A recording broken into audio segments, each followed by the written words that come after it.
Essa semana agora, dia 7, muito perto da minha casa, porque eu moro em Niterói, então aconteceu em São Gonçalo, no Rio de Janeiro. Uma mulher foi presa em flagrante, dentro da própria casa. O que ela fez, você não tá entendendo. De acordo com ela, o marido dela tinha traído ela. O caso ainda tá sendo investigado. Então tudo que eu falar aqui ainda tem investigações pra acontecer. Mas por ele ter traído ela cortou a parte íntima dele e colocou dentro da boca dele.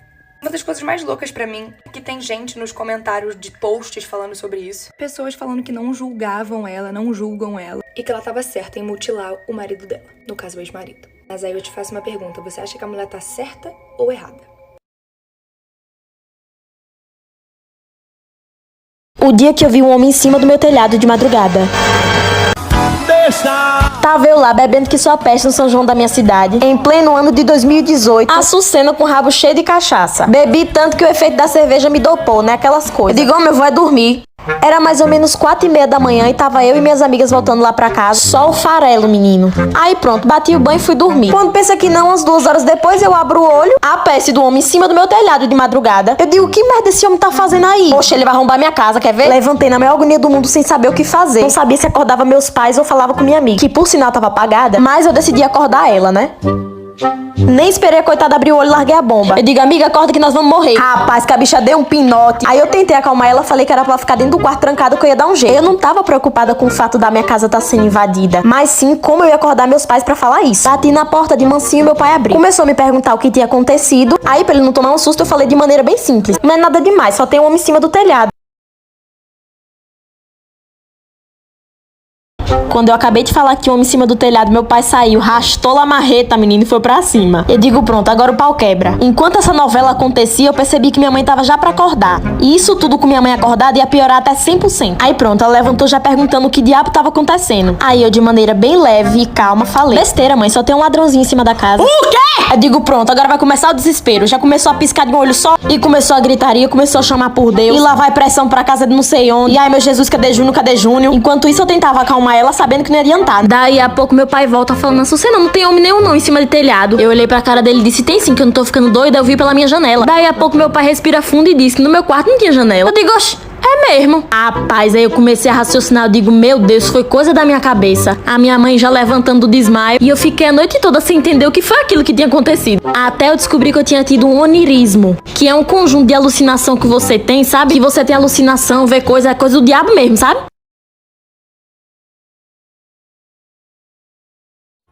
Esquisita, esquizofrênica, cadeirante.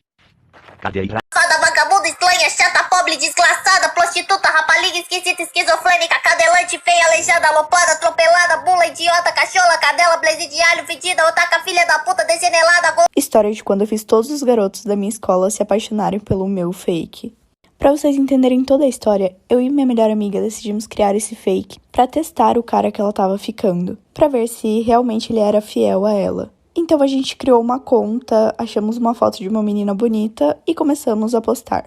De começo, o cara que a minha amiga tava ficando nem deu bola, mas depois de um tempo ele começou a querer encontrar esse nosso fake.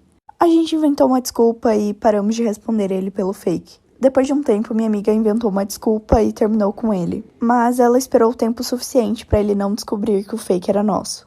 E foi aí que ela teve a ideia de continuarmos com o fake e mandarmos mensagem para todos os garotos da escola. Depois de um tempo, todo mundo só falava dessa tal menina, que no caso era nossa conta fake. Todas as garotas da nossa sala só falavam mal dessa tal menina, porque nessa brincadeirinha a gente acabou destruindo alguns relacionamentos. Mas foi aí que descobriram, já posta parte 2. Parte 2 de quando eu fiz todo mundo se apaixonar pelo meu perfil fake. Todos os garotos estavam caindo perfeitamente, e toda vez que era pra marcar algum encontro, ou a gente não aparecia no local, ou a gente dava uma desculpa. E eu nem sei como, mas todo mundo caía. Até que, em um certo dia, eu e minha amiga tivemos uma briguinha super boba e ela ficou chateada comigo. Mas como era bobeira, eu não dei bola e fui dormir. No outro dia, quando eu acordei, tinha muita mensagem no meu celular, e todo mundo tinha descoberto que a conta era minha. O que eu achei muita sacanagem, porque ela me entregou e fingiu que a conta nunca foi dela. Sendo que quem teve toda essa ideia tinha sido ela. Mas enfim, ninguém mais olhava na minha cara. Eu não saía com ninguém da escola, eu tava bem isolada mesmo. Chegou ao ponto de que meus pais precisavam me obrigar a ir pra escola, porque eu só era muito, muito zoada por lá. E essa minha amiga nunca assumiu que ela também estava com a conta. Depois de um tempo, meus pais decidiram me tirar daquela escola porque eu realmente estava sofrendo sozinha. História do dia que a minha melhor amiga ficou muito bêbada e tentou me matar. E sim, literalmente matar. Eu conheci a Ana quando eu tinha 6 anos, então praticamente a gente cresceu juntas. Ela sempre passava vários e vários dias dormindo em casa e eu na casa dela. Então eu era realmente muito próxima dela. E por um bom tempo foi assim. Mas assim que a gente tinha completado 13 para 14 anos, eu não me lembro muito bem, a minha mãe pediu para conversar comigo. Ela sentou comigo e conversou falando que ela achava que tinha algo de errado na Ana, que ela sentia que ela não era uma boa amiga para mim.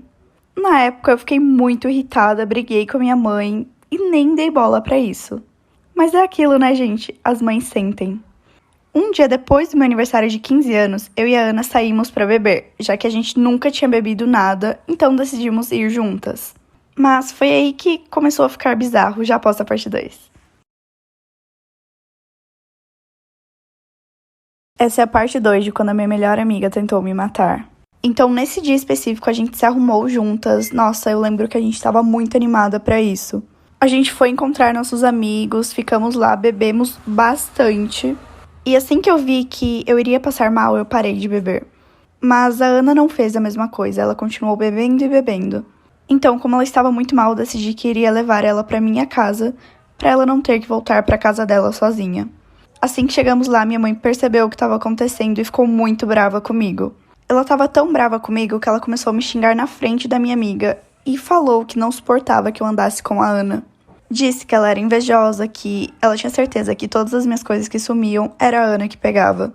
Eu fiquei muito sem graça e fui pro meu quarto. Assim que eu entrei lá, a Ana tinha tirado uma faca da mochila dela. E ela começou a falar que tudo aquilo era realmente verdade. Eu comecei a gritar, meus pais foram correndo pro meu quarto e me ajudaram. Mas eu nunca mais falei com essa amiga. E eu que fui amante e nem imaginava. E pra piorar, a mulher dele ainda estava grávida. Pra contextualizar, eu conheci um cara através de uma amiga que já conhecia ele. Eu acabei adicionando ele nas redes sociais e eu comecei a perceber que ele sempre postava muita coisa triste. Tanto nos stories, no Snapchat, enfim, em todos os lugares mesmo. E de tanto ver essas coisas, eu acabei ficando com pena e chamei ele pra conversar. Aí ele me contou que ele estava tão triste porque ele tinha acabado de terminar um namoro. Eu continuei conversando com ele de boa até que eu percebi que ele estava levando pra outro lado. Mas ele era muito fofo comigo, ele sempre falava coisas muito fofas e eu, trouxa, acabei caindo. Depois de muito tempo de conversa, a gente começou a sair e logo começamos a namorar. Até que um dia eu tava em casa e comecei a ver os stories que ele tinha postado. Eram vários memes, eu tava achando super engraçado, até que chegou no último story. Era a foto de um bebê e escrito na legenda: "Mal posso esperar pra te conhecer, com amor, papai." Já posso a parte 2. Continuação de quando eu fui a amante. Assim que eu vi a foto do bebê, eu mandei mensagem pra ele e ele me falou que era a irmã mais nova dele e que eu tava ficando louca. Eu ignorei ele, não falei mais nada, até que no dia seguinte ele me ligou pedindo 1000 desculpas e me falou que ele deletaria essa conta que ele postou o story pra criar uma nova. E eu não sei se ele era tão burro a esse ponto, mas eu acho que ele esperava que eu simplesmente bloqueasse a outra conta dele. Uns dias depois ele postou uma foto da mulher dele grávida. A esse ponto eu já tava muito irritada e de saco cheio dele e de todas essas mentiras. Eu tava tão irritada que eu fui nessa conta velha dele e comentei nas fotos dele. Em uma específica eu comentei que eu não tava surpresa que aquela mulher era a única vadia que ele estava fazendo aquilo. Mas é incrível como a mulher sempre acha que o cara é fiel. Independente de tantas provas que eu tinha, ela continuou com ele. Lembrando que essa história não é minha e se você quiser que eu conte a sua aqui, é só me mandar no app vizinho.